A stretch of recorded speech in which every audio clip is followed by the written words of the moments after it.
ปูทุกคนเมียนคาบงูนะจงอ่างมาความยาวปูหางอีคนว้าวเนาะหากระลอกบุดนนี่นี่ลอกคาบใหญ่ได้ใหญ่วะ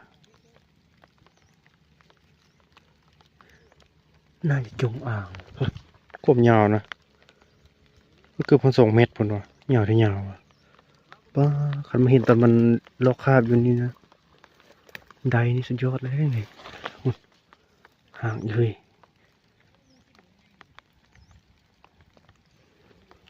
ยังไม่ไหม้เลยน่าจะหากันไปเกิน2-3 มื้อวันนี้เพราะว่าคาบมันพันขาดเนาะยังไหม้อยู่สะออนดูเดี๋ยวจะเลาะไปก่อนเนาะเลาะไปก่อน